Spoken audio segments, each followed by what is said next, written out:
بزرگوں اور بھائیوں، جب بھی اللہ تعالیٰ کی طرف سے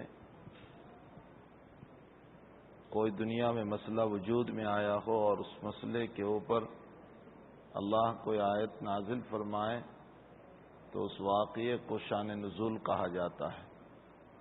قرآن کریم میں اس طرح کی بہت ساری جگہیں ہیں کہ جہاں دنیا میں کوئی مسئلہ پیش آیا تو رب کریم نے اس واقعے کی وضاحت کے لیے، اس مسئلے کی وضاحت کے لیے قرآن میں کبھی کوئی آیت اتاری، کبھی کوئی سورت اتاری۔ تو دنیا میں پیش آنے والے اس واقعے کو شان نزول کہا جاتا ہے۔ اسی طرح کا مسئلہ انا اعطیناک الکوثر کے سلسلے میں بھی ہوا۔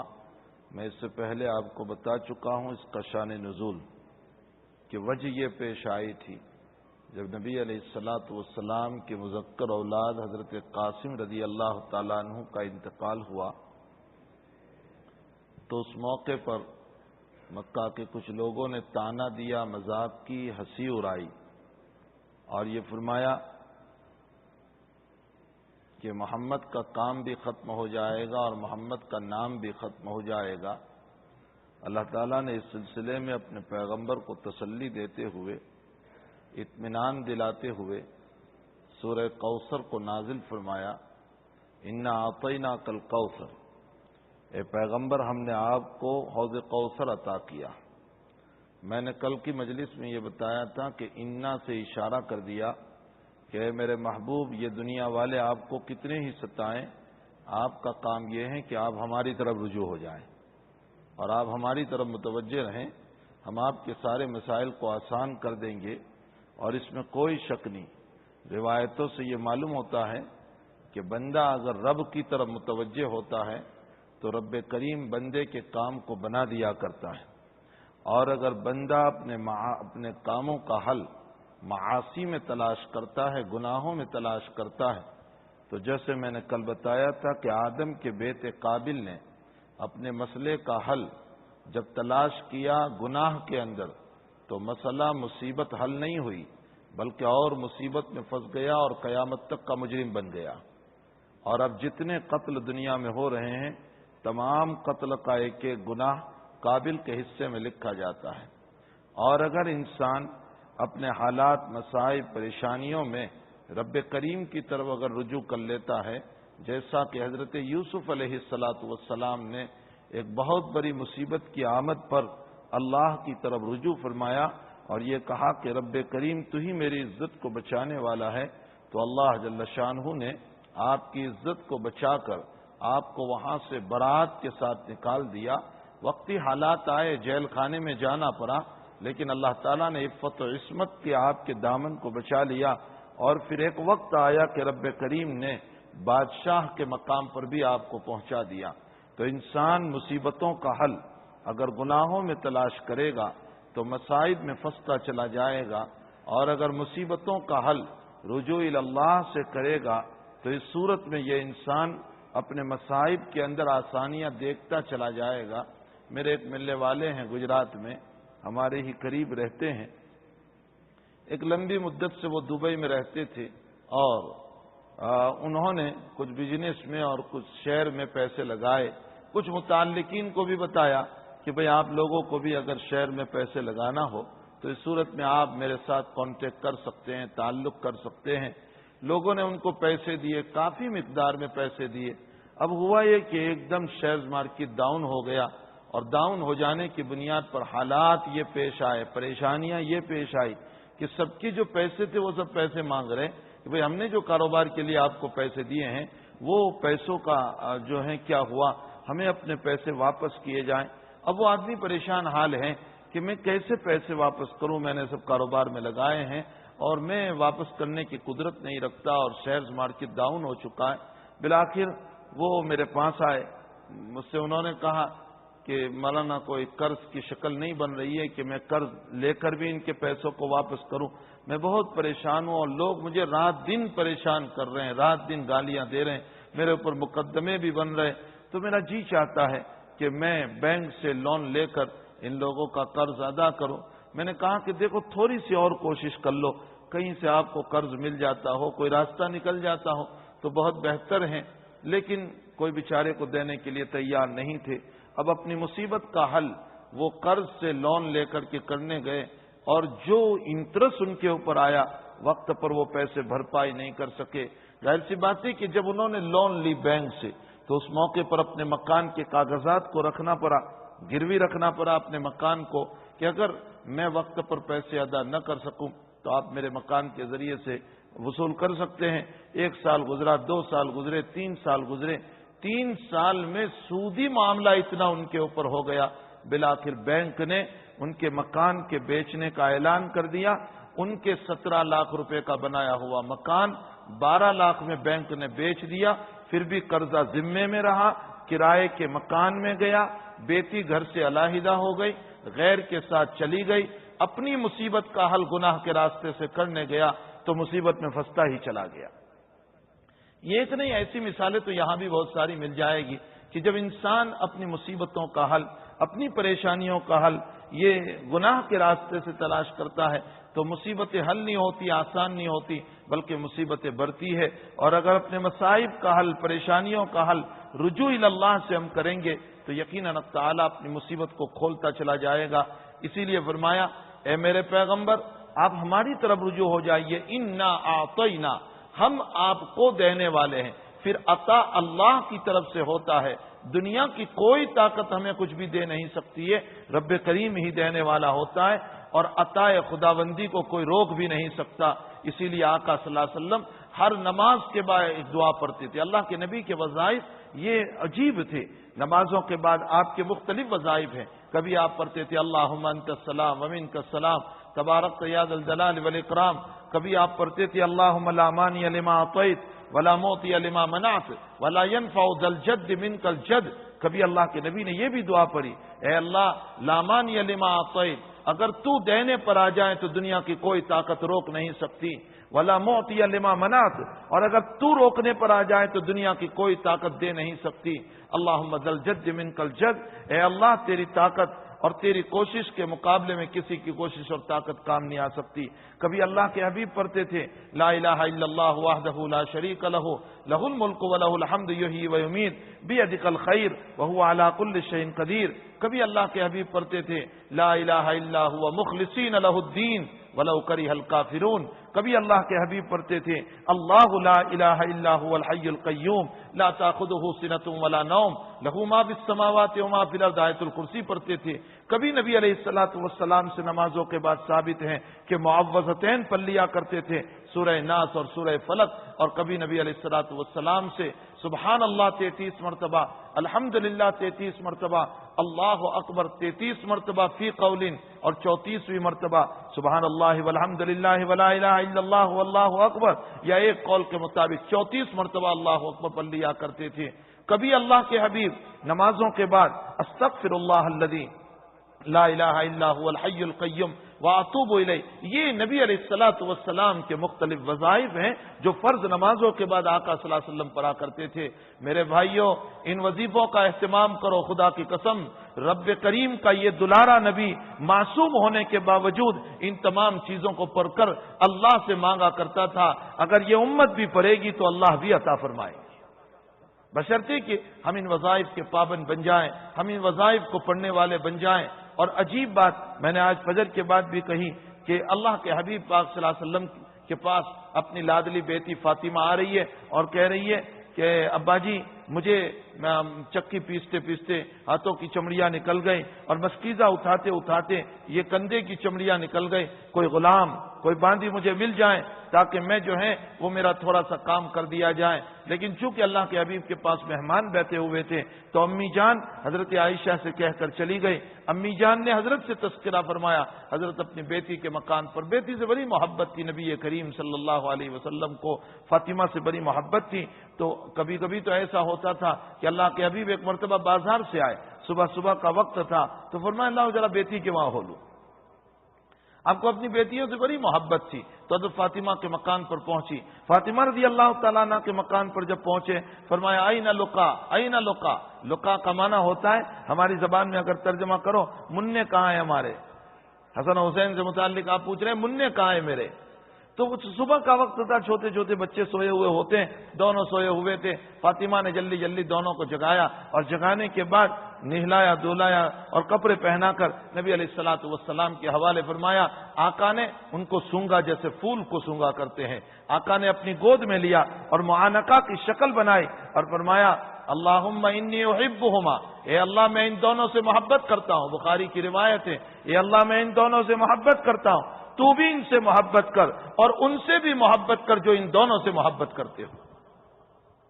اور فرمایا اے اللہ جو ان کو ستائے اور جو ان کو تکلیف پہنچائے، اے اللہ تو جو ہے اس سے ناراض ہو جا. یا آقا صلی اللہ تعالی علیہ وسلم کی اپنی لیکن اس ظالم امت نے نبی کے نواسوں کو بھی معاف نہیں کیا. ظالم امت نے نبی علیہ السلام کے نواسوں کو بھی معاف نہیں کیا. حضرت حسن رضی اللہ تعالیٰ عنہ کو زہر دے کر مار دیا گیا. حضرت حسین رضی اللہ تعالیٰ عنہ کو ترپا ترپا کر مار دیا گیا.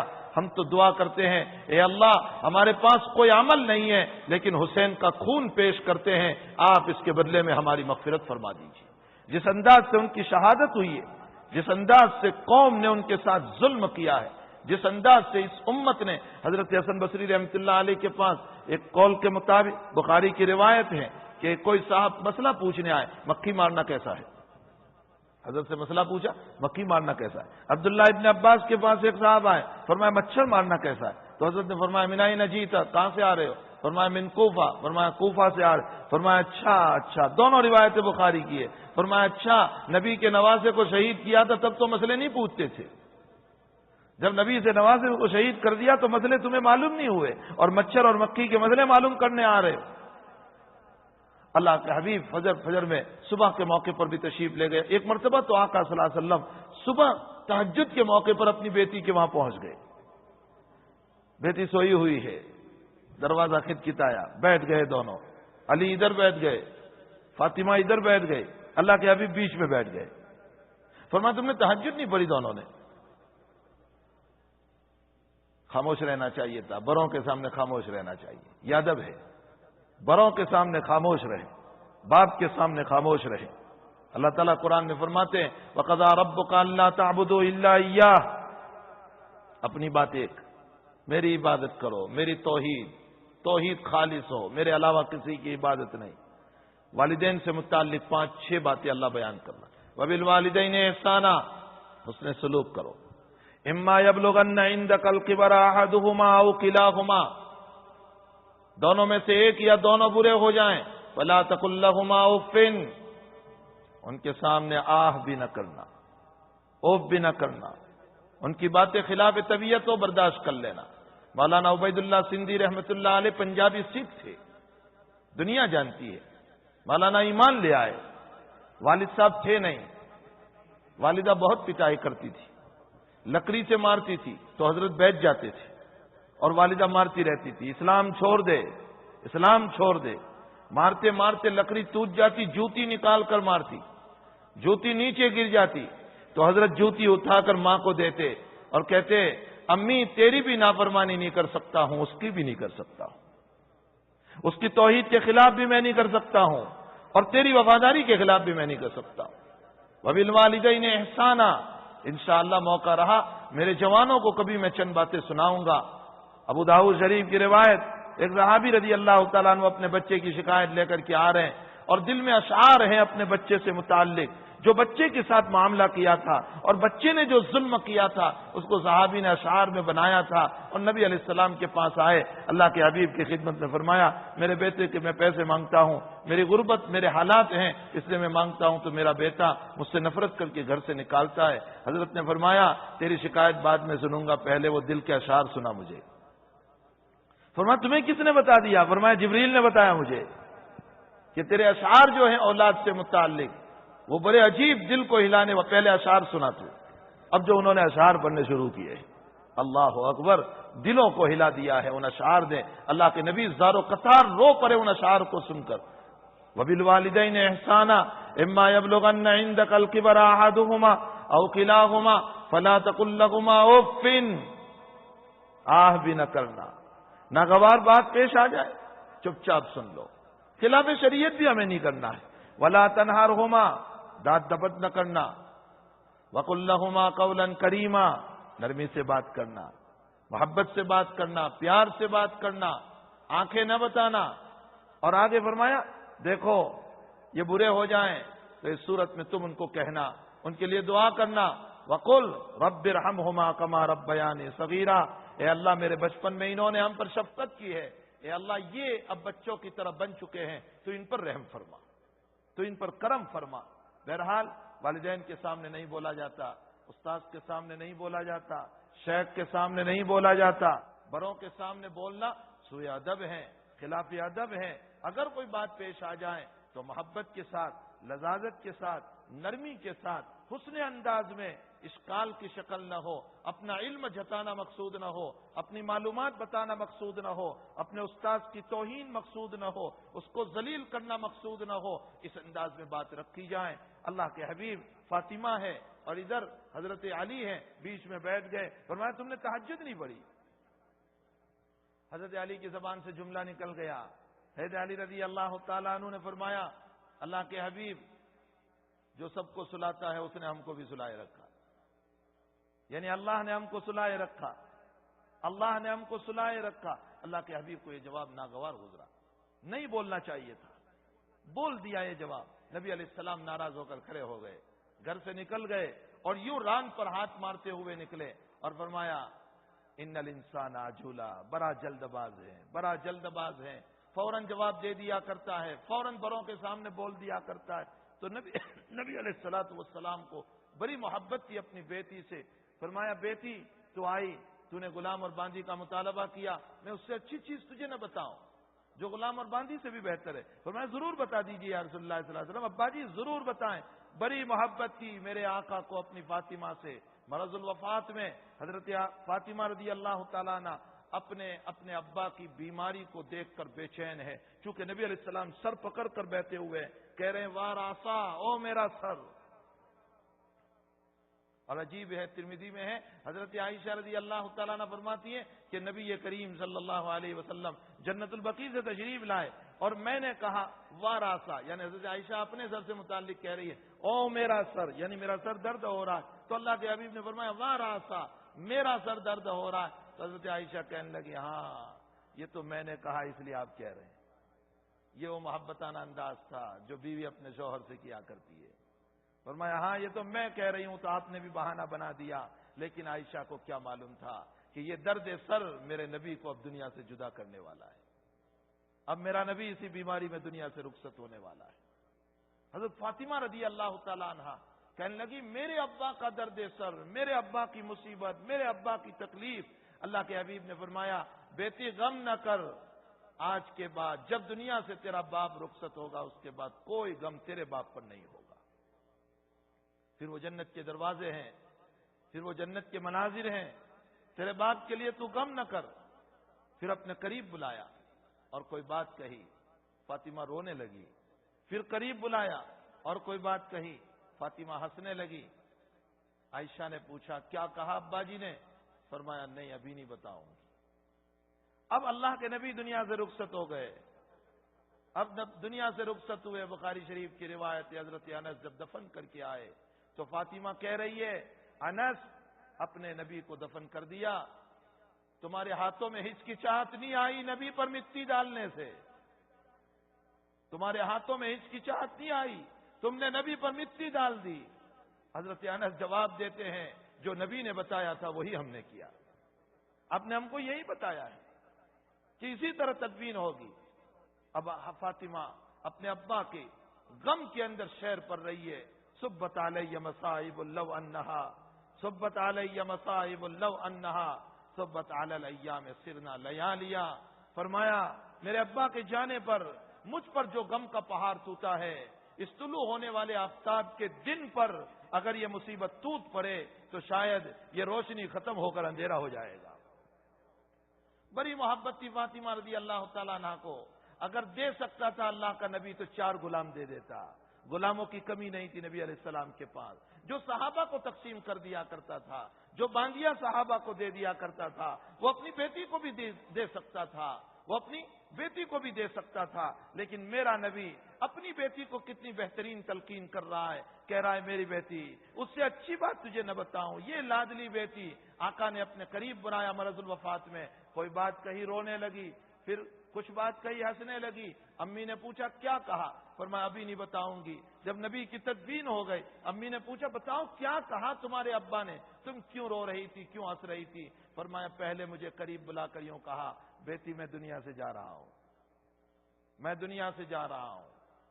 حق تعالی شانہ نے مجھے اختیار دیا دنیا میں رہنے اور آخرت میں جانے، تو تیرے باپ نے آخرت کو اختیار کر لیا، اب تیرا باپ آخرت کی طرف جا رہا ہے۔ جب میرے ابا نے مجھ کو یوں کہا کہ میں آخرت کی، میرے بھائیوں میں رات کی مجلس میں بتاؤں گا، یہ نبی وہ ہیں جس کے دروازے پر جبریل بھی پہلے کھڑے ہو کر اجازت مانگا کرتا ہے، اسرائیل بھی اجازت مانگا کرتا ہے، یہ وہ نبی ہم کو ملا ہے۔ فرمایا تیرا باپ اب دنیا سے جانے والا ہے۔ میں رو پڑی، پھر ابا نے مجھے قریب بلایا اور یوں کہا میری بیٹی غم نہ کر، میرے بعد سب سے پہلے تو ہی مجھ کو ملنے والی ہے، یعنی تیری موت سب سے پہلے ہونے والی ہے۔ اللہ کے حبیب کی دنیا سے رخصت ہونے کے 6 مہینے کے بعد فاطمہ رضی اللہ تعالیٰ عنہ کا انتقال ہو گیا۔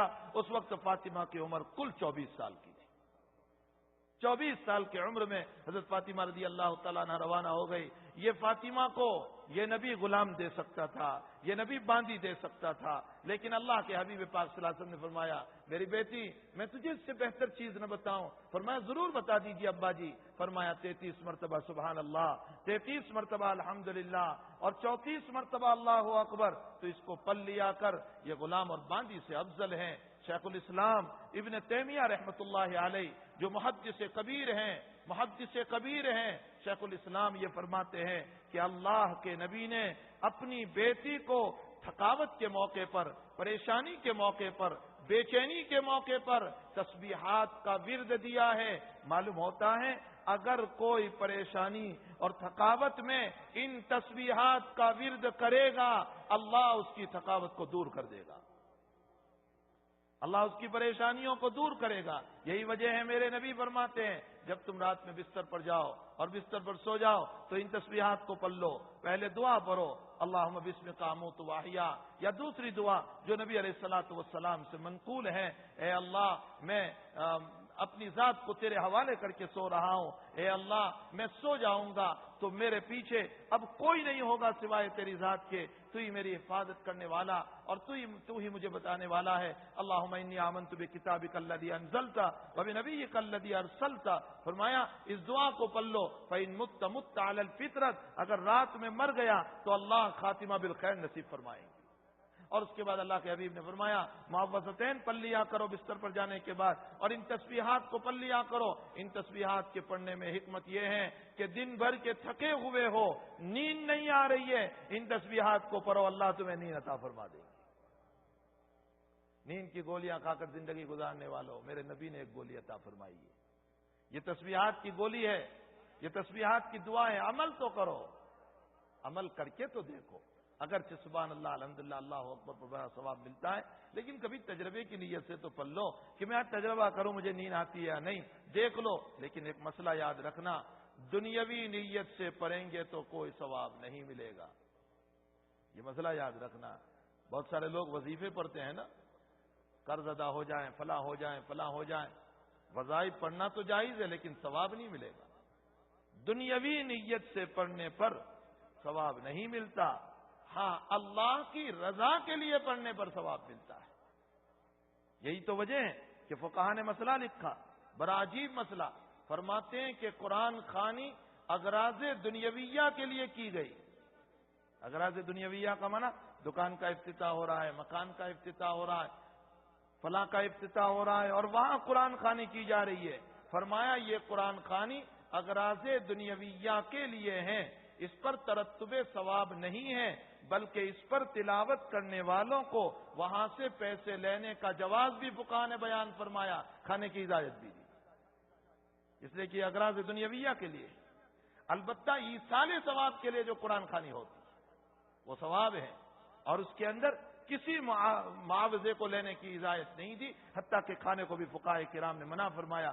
تو بہرحال اللہ کے حبیب پاک صلی اللہ علیہ وسلم نے فرمایا جب بستر پر پہنچو تو ان تسبیحات کو پڑھ لیا کرو۔ میں یہ کہہ رہا تھا کہ اللہ تعالیٰ فرماتے ہیں اے میرے پیغمبر ہم آپ کو کوثر عطا کر رہے ہیں۔ کوثر کی تفسیر میں بہت اقوال ہے، کوثر کی کیا تفسیر؟ علامہ ابو حیان گرناطی رحمۃ اللہ علیہ مفسر کبیر ہے، جنہوں نے تفسیر ابو حیان لکھی اپنے نام کی طرف اس تفسیر کو منسوب کیا ہے، انہوں نے کوثر کے 26 معانی بیان فرمائے ہیں۔ اس کا معنی فہم بھی لکھا ہے، اس کا معنی قرآن بھی لکھا ہے، اس کا معنی ہدایت بھی لکھا ہے، بہت سارے معانی۔ لیکن چونکہ یہ کوئی مدرسہ نہیں چل رہا ہے کہ درس قرآن یہاں بیان کیا جائے، اس لیے میں راجح معنی اس کا بیان کر دوں۔ کوثر کا معنی حوض کوثر، ہم نے آپ کو حوض کوثر عطا فرمایا اور حوض کوثر دیا ہے۔ وہ کوثر آیا صرف ہمارے نبی کی خصوصیت ہے یا تمام نبی کو حوض ملے گا؟ بہت گہری تحقیق ہے، یہ ہمارے نبی ہی کو ملے گا یا اور انبیاء کو بھی ملے گا؟ مفسرین فرماتے ہیں تمام نبیوں کو اللہ قیامت کے دن حوض عطا کریں گے سوائے صالح علیہ السلام۔ صالح علیہ السلام کا حوض نہیں ہوگا۔ صالح علیہ السلام کے لیے اللہ آپ کی اس اونٹنی کو زندہ کرے گا جس کو قوم نے ذبح کر دیا تھا، ظالموں نے قتل کر دیا تھا، اللہ اس کو زندہ کرے گا اور اس کے تھنوں سے دودھ جاری کرے گا، اور صالح علیہ السلام اپنی اس اونٹنی سے نکلنے والے دودھ کو اپنی امت کے مومنوں کو پلائیں گے، ان کی امت کے مومنوں کو۔ باقی تمام نبیوں کو اللہ حوض عطا کرے گا، لیکن تمام نبیوں کو مطلق حوض ہوگا، میرے نبی کو حوض کوثر عطا کرے گا۔ یہ صرف خصوصیت ہے نبی کریم صلی اللہ علیہ وسلم کی کہ حوض کوثر حضور پاک صلی اللہ علیہ وسلم کو ملے گا، اور حوض کوثر کا پانی نہر کوثر سے آتا ہوگا، جو نہر کوثر جنت کی نہر ہے، وہاں سے یہ پانی آتا ہوگا۔ اب محدثین نے اس میں بھی بحث شروع کر دی کہ بیچ میں تو جہنم ہوگی، تو حوض کوثر اس طرف ہوگا، نہر کوثر جنت میں اس طرف ہوگی، ادھر پانی کیسے آئے گا؟ اسی لیے شاہ صاحب رحمۃ اللہ علیہ، جو انور شاہ صاحب کشمیری علیہ الرحمہ، انہوں نے فرمایا حوض کوثر میدان حشر میں نہیں ہوگا، جنت میں جانے سے پہلے ہوگا۔ لیکن عام محدثین فرماتے ہیں کہ میدان حشر میں ہوگا، اس لیے کہ جنت میں جانے سے پہلے اگر ہیں تو حدیث شریف میں تو یوں آتا ہے، اللہ کے حبیب فرماتے ہیں کچھ لوگ میرے پاس پانی پینے کے لیے آئیں گے، میں ابھی گلاس دینے کو چاہوں گا، اتنے میں فرشتے ان کو دھکے دے کر نکال دیں گے اور یوں کہیں گے کہ یہ آپ کے دین کے غدار ہیں۔ میں کہوں گا اصحابی، یہ تو میرے صحابہ ہیں۔ فرمایا نہیں، آپ کے جانے کے بعد آپ کی شریعت کو توڑ موڑ کر دیا تھا، یہ وہ آپ کی امت کے غدار ہیں، اس طرح ان کو نکال دیا جائے گا۔ اگر حوض کوثر کو جنت سے پہلے مانا جائے تو یہ مرتدین وہاں کہاں ہوں گے؟ وہ تو پہلے ہی جہنم میں پہنچ چکے ہوں گے۔ معلوم ہوتا ہے کہ حوض کوثر میدان حشر ہی میں ہوگا۔ بہرحال اللہ تعالیٰ فرماتے ہیں کہ اے پیغمبر ہم آپ کو حوض کوثر عطا کریں گے، اور کوثر سے واو نکال دو تو ہو جاتا ہے کثرت، یعنی ہم آپ کو بہت عطا کریں گے۔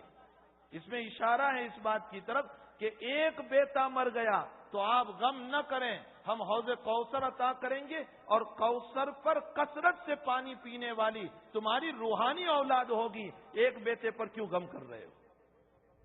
یہ لاکھوں اولاد نبی علیہ السلام کی ہے، لاکھوں اولاد، یہ سب اسی لیے تو اللہ کے حبیب روحانی باپ ہیں امت کی، اور قرآن میں صاف طور پر فرمایا وَأَزْوَاجُهُ أُمَّهَاتُهُمْ، آپ کی بیویاں یہ ہماری مائیں ہیں، امت کی مائیں ہیں۔ وَأَزْوَاجُهُ أُمَّهَاتُهُمْ، مردوں کی بھی ماں ہے، عورتوں کی بھی ماں ہے، اگرچہ حضرت عائشہ رضی اللہ تعالیٰ عنہا کا رجحان یہ ہے کہ ہم صرف مرد کی ماں ہیں، عورتوں کی مائیں نہیں۔ اسی لیے کسی عورت نے حضرت عائشہ کو فرمایا یا امی، فرمایا لا تقول امی، عورت سے کہا تم مجھے امی مت کہو، میں تمہاری ماں نہیں، میں تو مردوں کی ماں ہوں، اس لیے کہ قرآن نے وَأَزْوَاجُهُ أُمَّهَاتُهُمْ کہا۔ لیکن عام امت فرماتی ہے کہ مردوں کی بھی مائیں ہیں، عورتوں کی بھی مائیں ہیں، ازواج مطہرات امت کی مائیں ہیں، اور ایک خبر واحد کی قرات کے اعتبار سے وَهُوَ أَبٌ لَهُمْ، اللہ کے حبیب صلی اللہ علیہ وسلم امت کے روحانی باپ ہیں۔ تو فرمایا پیغمبر ایک قاسم کے انتقال پر اتنا غم کیوں کر رہے ہو؟ ہم تو آپ کو لاکھوں اولاد عطا فرمائیں گے، یہ روحانی اولاد ہوگی، اور یہ وہ روحانی اولاد ہوگی جس پر میرا نبی فخر کر رہا ہے۔ بخاری شریف کی روایت ہے تمام نبیوں کو اللہ نے معجزات دیے، مجھے بھی معجزات دیے. کتنے معجزات میرے نبی کو دیے؟ علامہ سیوطی نے کتاب لکھی خصائص الکبریٰ، اس میں 300 معجزات لکھے نبی کریم صلی اللہ علیہ وسلم. امام بیہقی نے کتاب لکھی دلائل الکبریٰ، 1000 معجزات لکھے، اور یہ فرمایا یہ میرے علم پر ہے، ورنہ میرے نبی کے معجزات اس سے بھی زیادہ ہیں. لیکن وہ تمام معجزات نبی کے ساتھ قبر میں چلے گئے. اب حضرت موسیٰ علیہ السلام کا عصا اب دنیا میں نہیں ملے گا، وہ تو موسیٰ کے ساتھ قبر میں چلا گیا. ہاں حضرت قاسم صاحب کا عصا تو یہاں مل جائے گا ممبر کے قریب، لیکن عصائے موسیٰ نہیں ملے گا. وہ ید بیضا حضرت موسیٰ کے ساتھ چلا گیا. وہ عیسیٰ علیہ السلام کے معجزات، کوری کو اچھا کرنا، نابینا کو بینا کرنا، مردہ کو زندہ کرنا، وہ قبر میں چلا گیا. وہ اللہ کے نبی کا کنکریوں کا سلام کرنا قبر میں چلا گیا. اللہ کے نبی سے اونٹنیوں کا باتیں کرنا قبر میں چلا گیا. اللہ کے نبی سے بکریوں کا باتیں کرنا قبر میں چلا گیا. بیہقی نے روایت نقل فرمائی بڑی عجیب کہ ایک صحابی حمالی کرتے تھے، بار برداری کرتے تھے، مزدوری کرتے تھے، اونٹنی پر سامان یہاں سے وہاں لے جاتے تھے. اللہ کے نبی کے پاس شکایت لے کر آئے، میری اونٹنی مجھے پریشان کرتی ہے یا رسول اللہ صلی اللہ علیہ وسلم. اور پریشانی کیا ہے؟ فرمایا میں رات میں سوتا ہوں تو کبھی کبھی یہ چلانا شروع کرتی ہے، رات بھر مجھے سونے نہیں دیتی. اللہ کے حبیب نے فرمایا اونٹنی کو لے آؤ. اب نبی علیہ السلام اونٹنی سے خطاب فرما رہے ہیں کہ تیرا مالک تیری شکایت کر رہا ہے. یہ امام بیہقی نے دلائل الکبریٰ میں بھی اس روایت کو نقل فرمایا. اللہ کے حبیب نے فرمایا تیرا مالک تیری شکایت کر رہا ہے کہ تو رات میں سونے نہیں دیتی. اللہ نے قوت گویائی عطا فرمائی، بولنے کی طاقت عطا فرمائی، اونٹنی بولنے لگی. اللہ کے حبیب یہ صحیح کہہ رہے ہیں، ہم مالی کرتے ہیں اور میرے ہی پشت پر کرتے ہیں. ایک جگہ سے مال اٹھا کر دوسری جگہ لے جاتے ہیں، دکانوں کا مال سپلائی کرتے ہیں. یہ بھی تھکے ہوئے ہوتے ہیں، میں بھی تھکی ہوئی ہوتی ہوں. یہ بھی کام کرتے ہیں، میں بھی کرتی ہوں. کبھی کبھی یہ عشاء کی نماز یہ سوچ کر ابھی پڑھوں گا ابھی پڑھوں گا ابھی پڑھوں گا، سستی اور کاہلی میں ان کی آنکھ لگ جاتی ہے. رات کا تھوڑا وقت گزرتا ہے، مجھے خطرہ ہوتا ہے کہ میرے مالک کی اگر عشاء کی نماز رہ گئی اور میرے مولا نے مجھ کو قیامت میں پوچھ لیا تو میں اللہ کو کیا جواب دوں گی. اس لیے عشاء کی نماز کے لیے میں چلانا شروع کرتی ہوں تاکہ یہ عشاء کی نماز پڑھ لے. یہ سارے معجزات اللہ کے حبیب کے چلے گئے. مشکات شریف کی روایت ہے، آقا صلی اللہ علیہ وسلم کو قضاء حاجت کی ضرورت پڑی. آر اور پردے کے لیے کوئی چیز نہیں تھی. ابو ہریرہ سے فرمایا وہ درخت ہے، اس سے کہو اللہ کا نبی بلا رہا ہے. وہ درخت چلتا ہوا آیا. فرماتے ہیں کہ اس کی آر میں بیٹھ کر آپ نے قضاء حاجت فرمائی اور اس کے بعد کہا اپنی جگہ پر چلا جا. ابو ہریرہ فرماتے ہیں جہاں سے آیا وہیں گیا، 1 انچ آگے نہیں 1 انچ پیچھے نہیں. یہ تمام معجزات ہیں نبی کریم صلی اللہ علیہ وسلم کے، لیکن سب معجزات قبر میں چلے گئے. صاحب معجزہ کے ساتھ سارے معجزات روانہ. البتہ میرا نبی یہ کہہ رہا ہے اوتی تو وحیًا، مجھے ایک معجزہ وہ دیا ہے جس کو قرآن کریم کہتے ہیں. یہ وہ معجزہ مجھے ملا ہے کہ میں قبر میں جاؤں گا لیکن میرا معجزہ قیامت تک زندہ رہے گا.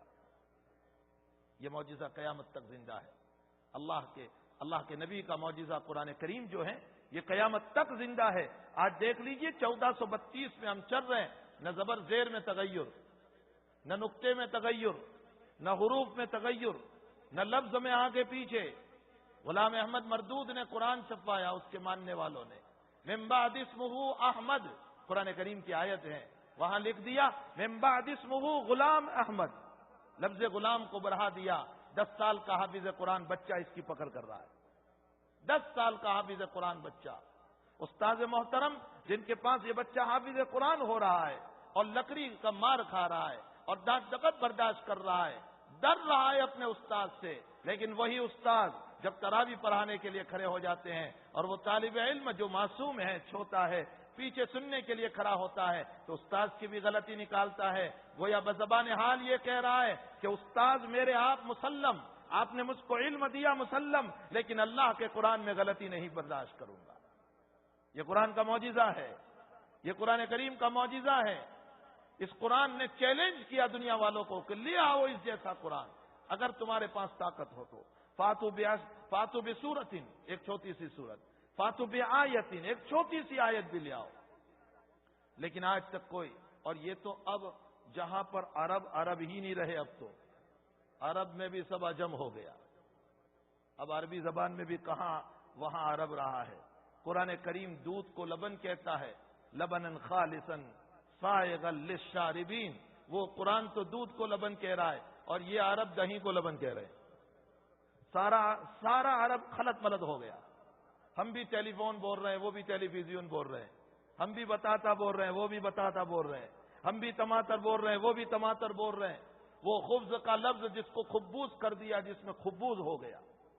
اب آج وہ عربی ہی نہیں رہی۔ قرآن تو ان عربوں کو چیلنج کر رہا ہے جن کو فصاحت پر ناز تھا، حضور کے زمانے کے عرب، جن کو اپنی عربی پر ناز تھا۔ اور کیسے عرب تھے، ان کی زبان کیسی تھی، فصاحت و بلاغت میں۔ ان کا حج کیا ہوتا تھا، تالیاں بجانا کعبۃ اللہ کے اطراف میں۔ ان کا حج کیا ہوتا تھا، مینا میں مشاعرہ کرنا، 3 دن کا ان کا مشاعرہ ہوتا تھا۔ اور اس مشاعرے میں عرب کے بڑے بڑے شعراء آتے تھے اور اپنے قصیدے پڑھتے تھے، اور ان قصائد میں جس کا قصیدہ، جس کی نظم، جس کی نعت سب سے اونچی ہوتی تھی، اس کا ایوارڈ اس زمانے میں یہ تھا کہ 1 سال تک کعبۃ اللہ میں لٹکایا جاتا تھا۔ یہ اس کا ایوارڈ تھا۔ ایسے 7 قصیدے ہیں جو کعبۃ اللہ میں لٹکائے گئے تھے، ہمارے مدرسوں میں پڑھائے جاتے ہیں۔ سبا معلقہ جس کو کہا جاتا ہے، کتاب کا نام ہے سبا معلقہ۔ سبا کا معنی 7 اور معلقہ کا معنی لٹکایا ہوا۔ یہ 7 وہ معلقے قصیدے ہیں۔ اب تم یہ کہو گے کہ یہ جاہل عربوں کی زبان مدرسوں میں کیوں پڑھاتے؟ ارے بھائی، زبان سکھانے کے لیے پڑھاتے۔ وہ فصاحت والی زبان، وہ اونچی زبان تھی، اس لیے اس کتاب کو مدرسے میں پڑھایا جاتا ہے۔ اس کے دوسرے جو ہے قصیدے کا ایک شعر ہے، میرے ذہن میں اس وقت نہیں ہے، اللہ کے حبیب نے اس شعر کو پڑھنا چاہا۔ حضرت عائشہ رضی اللہ تعالیٰ نے فرمایا، لا یا رسول اللہ لیس مثل ھذا، اس طرح نہیں ہے، آپ آگے پیچھے کر رہے ہیں۔ پھر حضرت عائشہ نے اس شعر کو پڑھ کے بتایا۔ اللہ کے نبی پھر پڑھے تو الفاظ آگے پیچھے ہو گئے۔ حضرت عائشہ نے پھر پڑھ کے بتایا، اللہ کے حبیب پھر پڑھنے لگے، تیسری مرتبہ بھی الفاظ آگے پیچھے ہو گئے تو حضرت عائشہ فوراً بول پڑی، ما علمناہ الشعر وما ينبغی له۔ اللہ کے حبیب، آپ کو اللہ کے نبی اشعار نہیں سکھائے، اللہ نے آپ کو اشعار نہیں سکھائے، اب اشعار آپ کے لائق بھی نہیں ہے، آپ بالکل اشعار نہ پڑھیں، اس لیے کہ یہ جو حلا یوں کہیں گے کہ محمد اپنی طرف سے قرآن بھی گھر لیا کرتا ہے۔ ما علمناہ الشعر وما ينبغی له۔ تو ان کا حج کیا ہوا کرتا تھا، وہ قصائد پڑھنا، وہ اشعار پڑھنا، وہ نعتیں پڑھنا، اور بڑے شاندار اونچے درجے کے عربی الفاظ۔ وہ ان لوگوں کو قرآن چیلنج کر رہا ہے، لے آؤ، اگر تمہارے پاس عربی زبان کا ناز ہے تو ایک آیت بھی لے آؤ۔ 1432 سال ہو گئے، عرب کے اللہ کے اس چیلنج کا جواب کوئی نہیں دے سکا۔ ایک صورت بنا کر لائے تھے، ایک صورت بنا کر لائے تھے وہ لوگ، عرب میں مشہور ہے، ابن قیم نے اس صورت کو نقل کیا ہے، الفیل ملفیل وما ادراک ملفیل لہو خرطوم طویل وذنب کثیر۔ یہ ایک صورت بنا کر لائے تھے اور اس صورت کا نام رکھا تھا سورہ فیل۔ ترجمہ اس کا ہوتا ہے، ہاتھی ہے ہاتھی، کیا ہی بڑا ہاتھی ہوتا ہے، لمبی سون ہوتی ہے اور چھوٹی سی دم ہوتی ہے۔ ہم نے کہا ہمارے وہاں کا بچہ بھی جانتا ہے کہ ہاتھی کیا ہوتا ہے۔ اس کے مقابلے میں ہمارا قرآن بولتا ہے، الم تر کیف فعل ربک باصحاب الفیل۔ قرآن کہہ رہا ہے، الحاقۃ ملحاقۃ وما ادراک ملحاقۃ، القاریۃ ملقاریہ وما ادراک ملقاریہ۔ قرآن جو سوال کر رہا ہے اس کو کوئی نہیں جانتا۔ تمہیں کیا معلوم قیامت کیا ہے، تمہیں کیا معلوم حاقہ کیا ہے، تمہیں کیا معلوم قاریہ کیا ہے۔ قرآن جب بولتا ہے تو وہ وزن سے بولتا ہے کہ اس کا جواب کوئی نہیں دے سکتا۔ ایک آیت اور بھی بنا کر لائے تھے، ان المسلمین والمسلمات والمؤمنین والمؤمنات والقانتین والقانتات۔ اس کے مقابلے میں ایک آیت بنا کر لائے تھے، وہ آیت لائے تھے، الطاحنات طحنا والطابخات طبخا والعاقلات عقلا والشاربات شربا۔ یعنی کیا ہی خوب ہیں پیسنے والی، اور کیا ہی خوب ہیں پکانے والی، اور کیا ہی خوب ہیں کھانے والی، اور کیا ہی خوب ہیں پینے والی۔ تو ہمارے حضرت نے اس آیت کو نقل کر کے حضرت مولائی و مرشدی حضرت شیخ یونس صاحب نے فرمایا، اب سب تو آ گیا، پیسنا بھی آیا، کھانا بھی آیا، پینا بھی آیا، سبھی آ گیا، 2 لفظ بڑھا دو، الحاقنات حقنا والموتیات متیا، یہ 2 لفظ آگے بڑھا دو تو آیت پوری ہو جائے گی۔ اس کے مقابلے میں قرآن جب تعریف کرتا ہے، ان المسلمین والمسلمات والمؤمنین، ایک ایک لفظ مسلم میں اللہ نے اسلام کو جو بیان فرمایا، مومن میں اللہ نے اسلام کو ایمان بیان فرمایا، قانتین میں قناعت کو جو بیان فرمایا، اللہ کا کلام ہے، ایسی عظیم الشان کتاب میرا نبی کہہ رہا ہے مجھے بہت معجزات ملے، سارے معجزات اللہ کے نبی کے ساتھ چلے گئے، لیکن ایک معجزہ میرا ہے قرآن کریم، اور وہ میرا معجزہ قیامت تک رہے گا۔ اور فرمایا اسی لیے مجھے امید ہے کہ میرے اس معجزے کو دیکھ کر لوگ قیامت تک ایمان بھی لاتے رہیں گے۔ اسی لیے آج دیکھ لیجئے قرآن کریم کے اوپر کتنے لوگ ایمان لا رہے ہیں۔ تمہارے یو کے کی ماضی پرائم منسٹر کی سالی ایمان لائی، سارے اخبار میں ڈکلیئر کیا اس نے اپنا ایمان، پرائم منسٹر کی سالی ایمان لائی، اور سارے اخبار میں، چونکہ وہ اخبار نویش تھی، اس نے اخبار میں دیا کہ میں ایمان لائی، اور اس کے کلمات دیکھ رہے ہیں جو سرخی میں لکھے گئے۔ اس نے کہا کہ میں کسی مسلمان کو دیکھ کر نہیں، میں تو ہولی قرآن کو دیکھ کر ایمان لائی۔ اس کے اگلے الفاظ دیکھیے، اس نے کہا مجھے شراب اور ناچنے سے سکون ملتا تھا، لیکن جب سے قرآن آیا ہے مجھے قرآن کے سمجھنے سے سکون ملتا ہے۔ اللہ ہمیں نصیب فرمائے بھائی، کیونکہ یہ ایمان ہمارے گھر میں پلا ہے نا، اور مفت میں ملا ہے، اس لیے ہمیں اس کی قدر نہیں ہے۔ جو باپ کمائی ہوتی ہے نا، اس کی قدر نہیں ہوتی، آپ کمائی کی قدر ہوتی ہے۔ ایمان چونکہ باپ کمائی نہیں، ہمیں مفت میں ملا ہے، اس لیے ہمیں اس کی قدر نہیں۔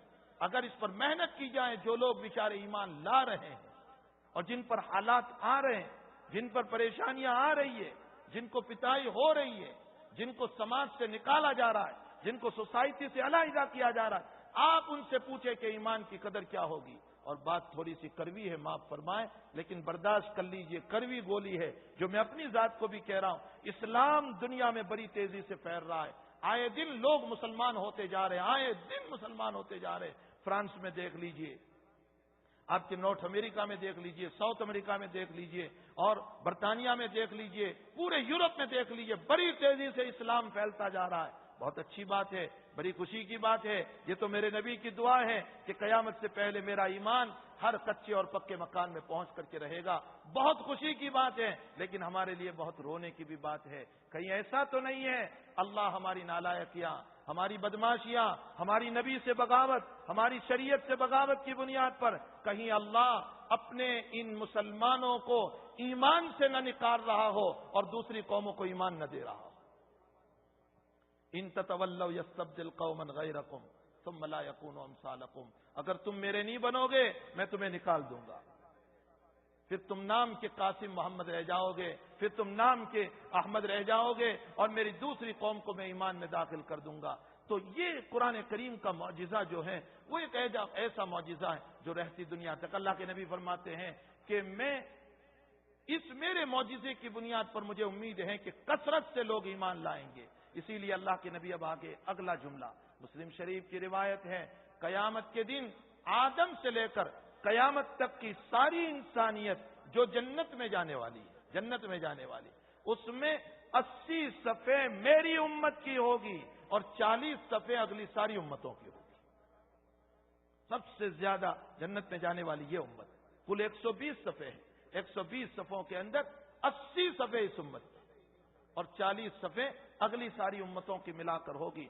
فرمایا انا اعطیناک الکوثر، میرے پیغمبر ہم نے آپ کو حوض کوثر عطا فرمایا، اور کوثر میں کثرت کی طرف اشارہ ہے کہ ایک بیٹا مر گیا تو ان کے تانوں کو برداشت کر لیں، کچھ نہیں ہے، میں روحانی بیٹے وہ عطا کروں گا کہ جو آپ کی جنت کو آباد کر دیں گے اور جو آپ کی شریعت کو آباد کر دیں گے۔ انا اعطیناک، اور کوثر، حوض کوثر اتنا بڑا ہے، اللہ کے حبیب پاک صلی اللہ علیہ وسلم فرماتے ہیں مشرق سے مغرب تک کا ہوگا، اور اس کے اوپر ستاروں کی تعداد میں پیالے رکھے ہوئے ہوں گے، اور مسلمانوں کو پانی پلایا جائے گا، لیکن کچھ وہ بدقسمت لوگ ہوں گے، کچھ وہ بدقسمت لوگ ہوں گے جو پانی پینے کے لیے آئیں گے۔ اللہ کے حبیب ابھی ارادہ فرمائیں گے دینے کا، اتنے میں فرشتے ان کو دھکے دے کر نکال دیں گے۔ نبی فرمائیں گے یہ تو میرے صحابہ ہے، تو اللہ کے حبیب کو فرشتے جواب دیں گے انکا ما احدثوا بعدک، پیغمبر آپ کو نہیں معلوم کہ انہوں نے تمہاری شریعت کا کیا کھلواڑ کیا تھا، کیا مذاقیں اڑائی تمہاری شریعت کی، کیسے پامال کیا تمہاری شریعت۔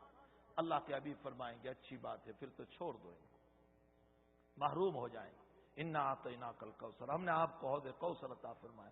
جب اتنی بڑی نعمت آپ کو عطا کی ہے تو اس نعمت عظیمہ کے لیے آپ کو شکرانے کے طور پر کچھ کام کرنے ہیں، ان کاموں کو اللہ اگلی دو آیت میں بیان کر رہا ہے. میں انشاءاللہ آگے موقع رہا تو پھر عرض کروں گا. اللہ ہم سب کو اپنے رب کریم کے ان انعاموں کی قدر کرتے ہوئے اپنی زندگی کو ٹھیک کرنے کی توفیق عطا فرمائے. وآخر دعوانا الحمدللہ.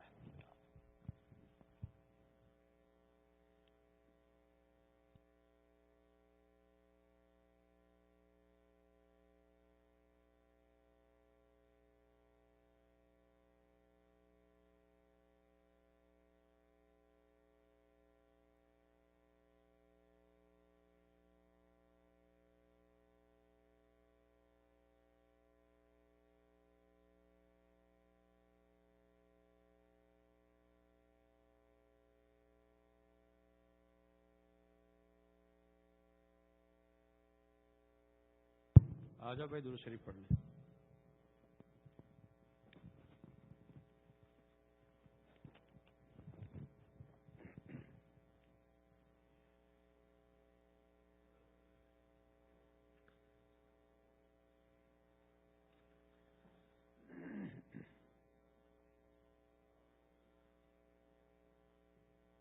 بسم الله الرحمن الرحيم. سلام على عباده الذين اصطفى. سلام على المرسلين. اللهم صل على محمد وعلى آل محمد وأنزه المقد المقرب إنك اللهم رب هذه الدعوة القائمة والصلاة النافعة صل على محمد وارض عني رضا لا تسقط بعده أبدا. اللهم صل على محمد عبدك ورسولك وصل على المؤمنين والمؤمنات والمسلمين والمسلمات. اللهم صل على محمد وعلى آل محمد وبارك على محمد وعلى آل محمد وارحم محمدا وآل محمد كما صليت وباركت ورحمت على إبراهيم وعلى آل إبراهيم إنك حميد مجيد. اللهم صل على محمد وعلى آل محمد كما صليت على آل إبراهيم إنك حميد مجيد. اللهم بارك على محمد وعلى آل محمد كما باركت على آل إبراهيم إنك حميد مجيد. اللهم صل على محمد وعلى آل محمد كما صليت على آل إبراهيم إنك حميد مجيد. وبارك على محمد وعلى آل محمد كما باركت على آل إبراهيم إنك حميد مجيد. اللهم صل على محمد وعلى آل محمد كما صليت على إبراهيم إنك حميد مجيد. اللهم بارك على محمد وعلى آل محمد كما باركت على إبراهيم إنك حميد مجيد. اللهم صل على محمد وعلى آل محمد كما صليت على إبراهيم وعلى آل إبراهيم إنك حميد مجيد. وبارك على محمد وعلى آل محمد كما باركت على إبراهيم إنك حميد مجيد. اللهم صل على محمد وعلى آل محمد كما صليت على إبراهيم وبارك على محمد وعلى آل محمد كما باركت على إبراهيم إنك حميد مجيد. اللهم صل على محمد وعلى آل محمد كما صليت على إبراهيم إنك حميد مجيد. اللهم بارك على محمد وعلى آل محمد كما باركت على آل إبراهيم إنك حميد مجيد. اللهم صل على محمد وعلى آل محمد كما صليت على آل إبراهيم وبارك على محمد وعلى آل محمد كما باركت على آل إبراهيم في العالمين إنك حميد مجيد. اللهم صل على محمد وأزواجه وذريته كما صليت على آل إبراهيم وبارك على محمد وأزواجه وذريته كما باركت على آل إبراهيم إنك حميد مجيد. اللهم صل على محمد وعلى أزواجه وذريته كما صليت على آل إبراهيم وبارك على محمد وعلى أزواجه وذريته كما باركت على آل إبراهيم إنك حميد مجيد. اللهم صل على محمد النبي وأزواجه أمهات المؤمنين وذريته وأهل بيته كما صليت على إبراهيم إنك حميد مجيد. اللهم صل على محمد وعلى آل محمد كما صليت على إبراهيم وعلى آل إبراهيم وبارك على محمد وعلى آل محمد كما باركت على إبراهيم وترحم على محمد وعلى آل محمد كما ترحمت على إبراهيم وعلى آل إبراهيم. اللهم صل على محمد وعلى آل محمد كما صليت على إبراهيم وعلى آل إبراهيم إنك حميد مجيد. اللهم بارك على محمد وعلى آل محمد كما باركت على إبراهيم وعلى آل إبراهيم إنك حميد مجيد. اللهم ترحم على محمد وعلى آل محمد كما ترحمت على إبراهيم وعلى آل إبراهيم إنك حميد مجيد. اللهم تحنن على محمد وعلى آل محمد كما تحننت على إبراهيم وعلى آل إبراهيم إنك حميد مجيد. اللهم سلم على محمد وعلى آل محمد كما سلمت على إبراهيم وعلى آل إبراهيم إنك حميد مجيد. اللهم صل على محمد وعلى آل محمد وبارك وسلم على محمد وعلى آل محمد وارحم محمدا وآل محمد كما صليت وباركت وترحمت على إبراهيم وعلى آل إبراهيم في العالمين إنك حميد مجيد. اللهم صل على محمد وعلى آل محمد كما صليت على إبراهيم وعلى آل إبراهيم إنك حميد مجيد. اللهم بارك على محمد وعلى آل محمد كما باركت على إبراهيم وعلى آل إبراهيم إنك حميد مجيد. اللهم صل على محمد عبدك ورسولك كما صليت على آل إبراهيم وبارك على محمد وعلى آل محمد كما باركت على آل إبراهيم. اللهم صل على محمد النبي الأمي وعلى آل محمد كما صليت على إبراهيم وبارك على محمد النبي الأمي كما باركت على إبراهيم إنك حميد مجيد. اللهم صل على محمد عبدك ورسولك النبي الأمي وعلى آل محمد. اللهم صل على محمد وعلى آل محمد صلاة تكون لك رضا وله جزاء ولحقه أداء وعطه الوسيلة والفضيلة والمقام المحمود الذي وعدته واجزه أنما هو أهله واجزه أفضل ما جازيت نبيا عن قومه ورسولا عن أمته. وصل على جميع إخوانه من النبيين والصالحين يا أرحم الراحمين. اللهم صل على محمد النبي الأمي وعلى آل محمد كما صليت على إبراهيم وعلى آل إبراهيم وبارك على محمد النبي الأمي وعلى آل محمد كما باركت على إبراهيم وعلى آل إبراهيم إنك حميد مجيد اللهم صل على محمد وعلى آل بيته كما صليت على إبراهيم إنك حميد مجيد اللهم صل علينا معهم اللهم بارك على محمد وعلى آل بيته كما باركت على إبراهيم إنك حميد مجيد اللهم بارك علينا معهم صلوات الله وصلوات المؤمنين على محمد النبي الأمي اللهم اجعل صلواتك ورحمتك وبركاتك على محمد وآل محمد كما جعلتها على آل إبراهيم إنك حميد مجيد وبارك على محمد وعلى آل محمد كما باركت على إبراهيم وعلى آل إبراهيم إنك حميد مجيد وصلى الله على النبي الأمي التحيات لله والصلوات والطيبات والسلام عليك أيها النبي ورحمة الله وبركاته والسلام علينا وعلى عباد الله الصالحين أشهد أن لا إله إلا الله وأشهد أن محمدا عبده ورسوله التحيات الطيبات الصلوات لله السلام عليك أيها النبي ورحمة الله وبركاته والسلام علينا وعلى عباد الله الصالحين أشهد أن لا إله إلا الله وأشهد أن محمدا عبده ورسوله التحيات لله الطيبات الصلوات لله السلام عليك أيها النبي ورحمة الله وبركاته والسلام علينا وعلى عباد الله الصالحين أشهد أن لا إله إلا الله وحده لا شريك له وأشهد أن محمدا عبده ورسوله التحيات البركات الصلوات الطيبات لله سلام عليك أيها النبي ورحمة الله وبركاته سلام علينا وعلى عباد الله الصالحين أشهد أن لا إله إلا الله وأشهد أن محمدا عبده ورسوله بسم الله وبالله التحيات لله والصلوات والطيبات والسلام عليك أيها النبي ورحمة الله وبركاته والسلام علينا وعلى عباد الله الصالحين أشهد أن لا إله إلا الله وأشهد أن محمدا عبده ورسوله أسأل الله الجنة وأعوذ بالله من النار التحيات الزاكيات لله طيبات الصلوات لله السلام عليك أيها النبي ورحمة الله وبركاته والسلام علينا وعلى عباد الله الصالحين أشهد أن لا إله إلا الله وأشهد أن محمدا عبده ورسوله بسم الله وبالله خير الأسماء التحيات لله تحيات طيبات الصلوات لله أشهد أن لا إله إلا الله وحده لا شريك له وأشهد أن محمدا عبده ورسوله أرسله بالحق بشيرا ونذيرا وأن الساعة آتية لا ريب فيها السلام عليك أيها النبي ورحمة الله وبركاته والسلام علينا وعلى عباد الله الصالحين اللهم اغفر لي واهدني التحيات الطيبات والصلوات والملك لله السلام عليك أيها النبي ورحمة الله وبركاته بسم الله التحيات لله الصلوات لله الزاكيات لله السلام على النبي ورحمة الله وبركاته والسلام علينا وعلى عباد الله الصالحين شهدت أن لا إله إلا الله شهدت أن محمدا رسول الله التحيات الطيبات الصلوات الزاكيات لله أشهد أن لا إله إلا الله وحده لا شريك له وأن محمدا عبده ورسوله والسلام عليك أيها النبي ورحمة الله وبركاته والسلام علينا وعلى عباد الله الصالحين التحيات الطيبات الصلوات الزاكيات لله أشهد أن لا إله إلا الله وأشهد أن محمدا عبد الله ورسوله والسلام